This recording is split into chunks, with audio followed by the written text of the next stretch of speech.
ワンインチチャンネル。ほうほう言って決まったんすか？決まったんすね。まだ決まってはないんですけれども、はい、試行錯誤しながら試行錯誤しながら一応こっちも聞いたのワンインチチャンネルですっていうブルース・リーの一応考えてるんですけど却下されましたね。やっぱりね、創始者をこういじってる感じに。そう、なるほどね。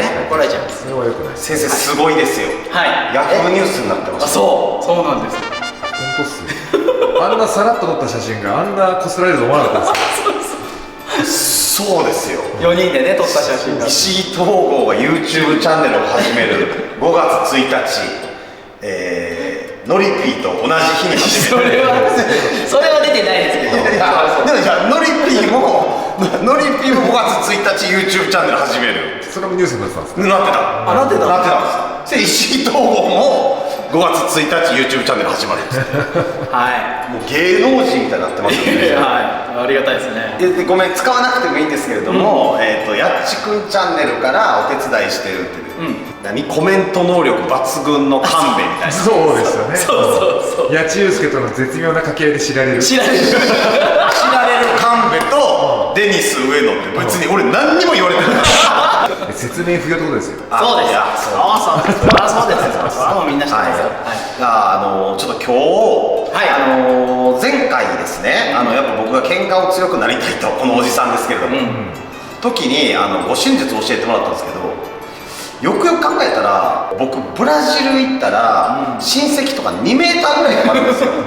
小柄なんですね、池尾さんも。いやもう全然顔もベビーフェイスって言われてますから。これでブラジルでもベビーフェイスって言われてますから。池田さん僕より年下ですからね。そうですよ一応ね。でもね、格闘技だったらやっぱ雷神とか出ようが相手階級は同じじゃないですか。確かに。でもやっぱストリートとか絡まれたってなったらでかい相手、192メーターとかいるかもしれないじゃないですか。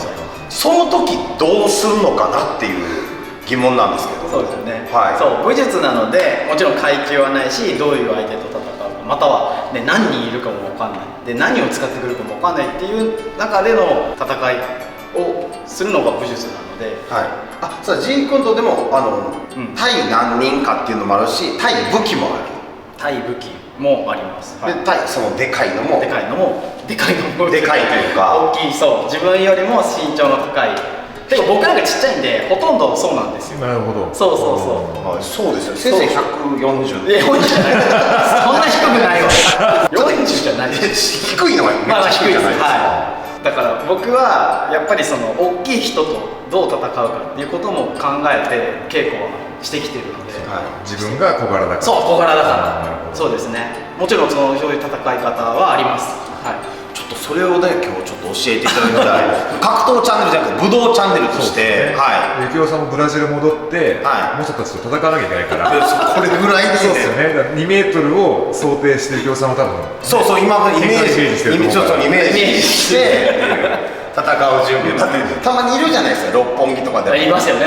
その黒人の方で「ヘイブラザー」みたいに言われた時とかもうマジってなんだよやっぱり。ってなるんですよ。その時にやっぱいつでもいけるぞっていうのは。対大男。はいいいですね。やっていきましょう。やりましょう。興味深い。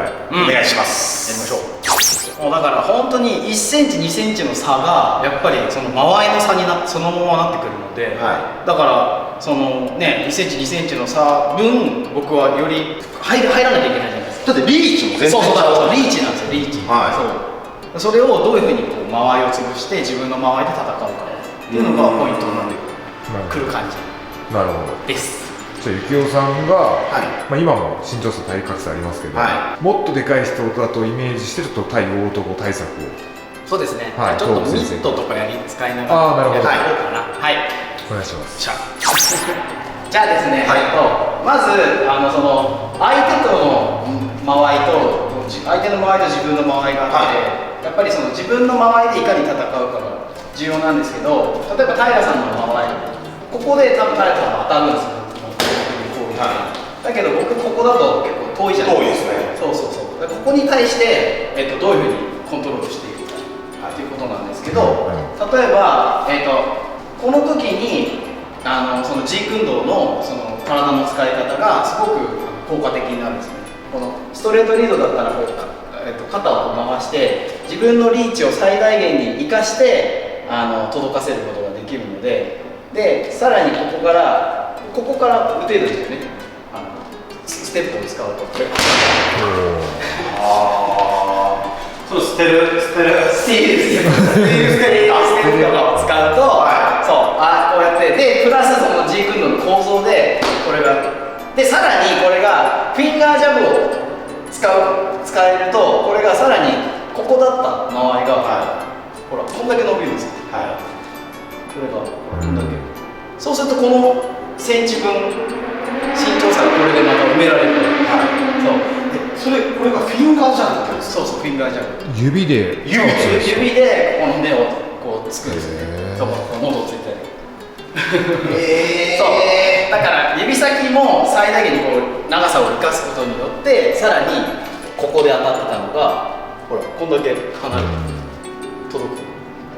ということで、まずは体のその使い方で、距離を埋めるっていうのが一つ。それからこういうフットワークを使ってこういう動いてこういう変化をつけてフットワークを使ってこう入っていくとそういう使い方をして身長差を埋める。あとはあれですね、こうやって背伸びをしながらこう戦うこともできます。出た。それもう即戦。そうここで別にこれでこうずっとこう叩いてリアルに身長高くそうリアルに高くしちゃうそんなで別にこれでも打撃の重さ変わらず出るんですよ。これもうずっとこうほら本当にほらゆきおさん変わらないそうっすね。それ見え張ってるわけじゃないです。見え張ってるわけじゃないです。見え張ってるわけではない。リアルでも一回しゃがんでもらってちゃうわ。こんだけそっか変わらないです。変わらないですこれですごい。それで踏み込めるのがすごいわ、打撃を。全然重さ変わんないよね。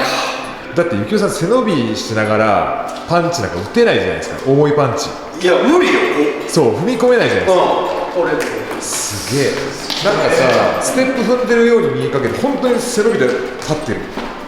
いやその背伸びでその状態で重い攻撃打てるって思えないんだよな。軽くなると思うじゃないですか。いや身長差もちろん上にずっと背伸びで立ってる。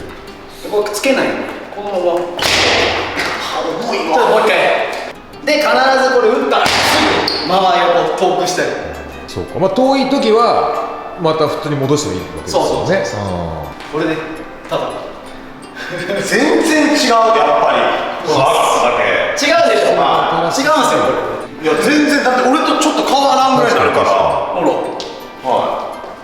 相手もこれの使い方はドローになる。そうですね。相手もこれになったらそれは下がった方がいいですよね。下がった方がいい。お互い下げようか。でもこれはもう僕の中で負荷になってないですよ全然。いやこれしんどいですってね。たまにずーっと3時間ぐらいこれでやれるようになる稽古中。すごいな。じゃあ本当にじゃあ街中で見え入りたい時そのまま行けますよね。バレますけどなんかおかしい。そうあとはもう例えばじゃあ蹴ってきたこうやって蹴ってくるとき自分よりも身長が高いと懐に入るのがすごく遠くなるじゃないですか。そういう場合はここでこの蹴り足自体を破壊してギャップをこう伸ばしてここで遠かったのはこうやって壊してこうどんどん中に入っていく。カーフキック封じの考え方は一緒ですね。そう迎撃すると。そう迎撃して壊して入っていく間合いを潰して自分の間合いで戦っていくっていう感じ。基本は多分2メーターぐらいだったら掴みかかってくるじゃないですか。掴みかかってくる。すでに基本なんか倒しにかかってるなんか海外とかなんかちっちゃいやつが結構逃げ場捕まったら終わりみたいなイメージ。そうですよね。だから捕まった時こそこういう筋的蹴りだったりそういうえぐい技をこうやって打撃の距離で言ったら近い方がいいですよね。ちっちゃい人は。そう自分たちの考え方はその距離が短くなればなるほどどんどん使える技術が増えていくっていう感覚。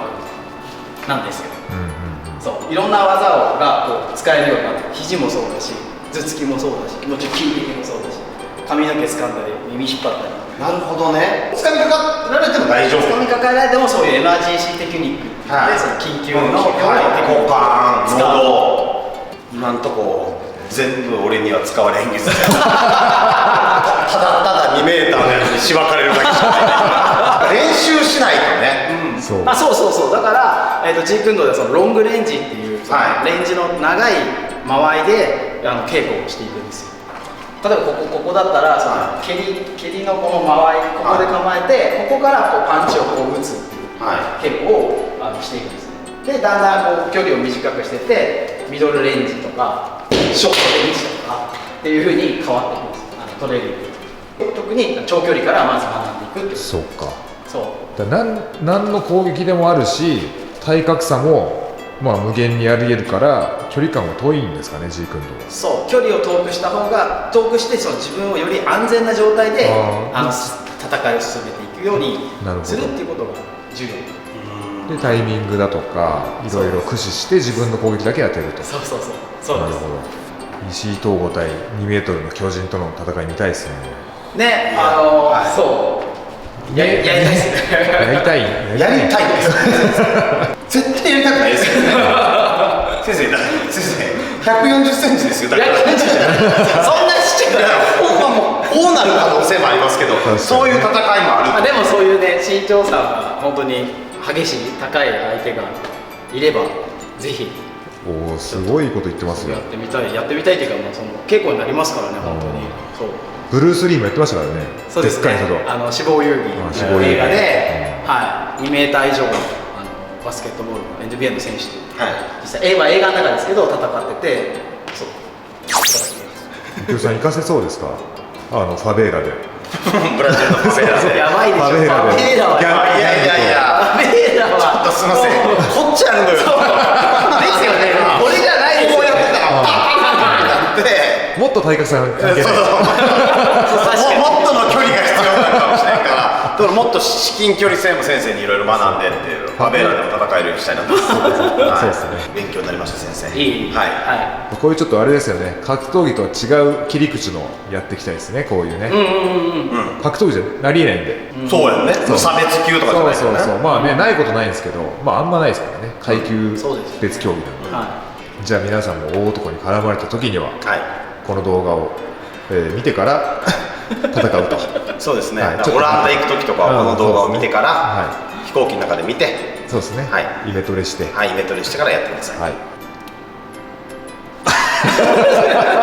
俺が指導してるけどふわっと締めに行ってますけれどもどうもありがとうございましたい。ありがとうございました。